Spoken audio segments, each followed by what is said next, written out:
Hello नमस्ते। मैं पंक्ति आचार्य आज आप लोगों को ये बताऊंगी कि कौन से देवी देवताओं को पूजा करने से ज़्यादा धन लाभ होता है।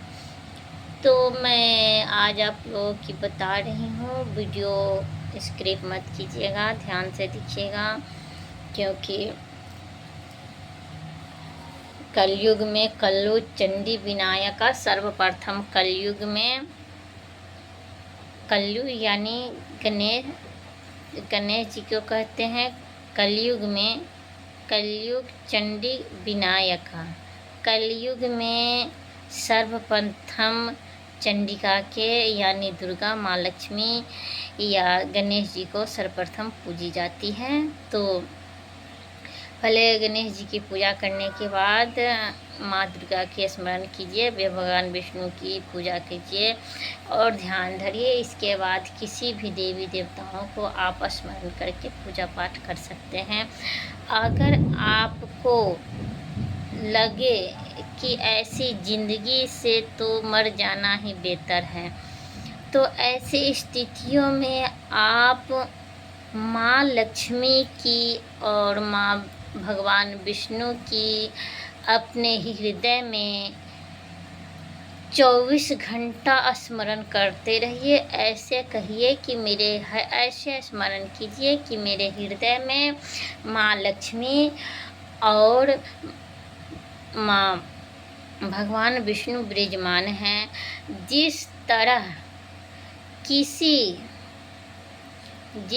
किसी खिलौने को देखकर किसी बच्चे ने जिद करता है कि नहीं मुझे वो खिलौना चाहिए, माँ मुझे खिलौना चाहिए, तो माँ उसे खिलौने ला कर देती है।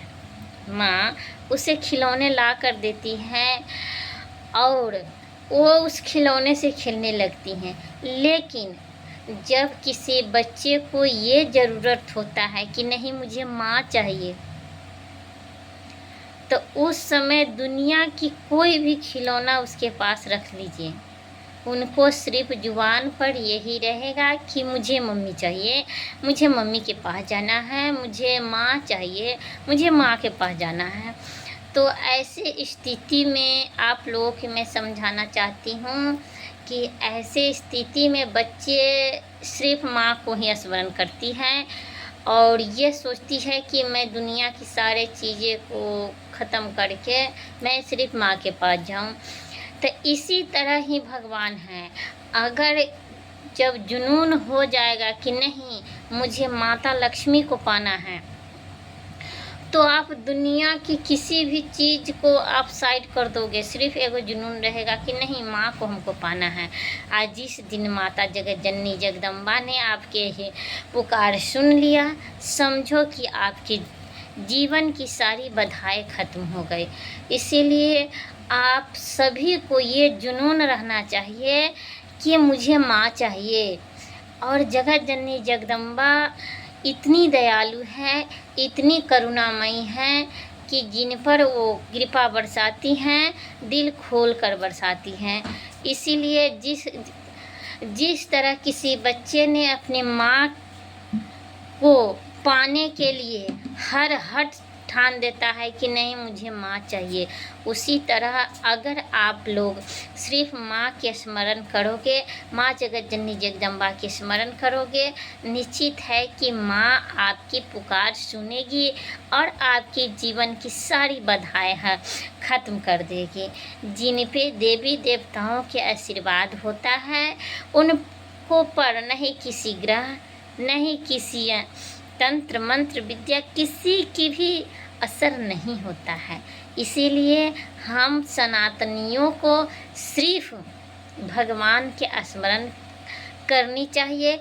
आपको किस देवी देवता की जुनून है, उस देवी देवता को जुनून की तरह आप उसको अगर जुनून रखोगे तो अवश्य मिलेंगे। ये कलयुग है, भगवान को पाना इतना कठिन नहीं है जितना कठिन सतयुग में था। अभी तो आसानी से भगवान दर्शन दे देते हैं, सिर्फ दिल से पुकारने की ज़रूरत है। अगर आपको लगे कि हमको ऐसी किल्लत भरी ज़िंदगी से मर जाना अच्छा है, तो आप माँ जगत जननी जगदम्बा की पुकारो और भगवान विष्णु की पुकारो। वो इतने करुणामय है, इतनी दयामय है कि वो हर की पुकार सुनते हैं। बस सिर्फ पुकारने की ज़रूरत है। और पुकार ही मैं ऐसे शब्द जैसे ही मैं बोलती हूँ तो मेरे आँखों से आंसू छलक आता है। अब मुझे ऐसे लगता है कि हर इंसान क्यों ना ही भगवान में लीन है। इस दुनिया के झूठ झमेले में क्यों पड़ा है। ये दुनिया किसी काम की नहीं है, कोई किसी के काम के नहीं है। जब तक आपके साथ कुछ बेनिफिट है तो दुनिया आपके साथ है, पति आपके साथ है, बेटे आपके साथ है, मम्मी आपकी साथ है।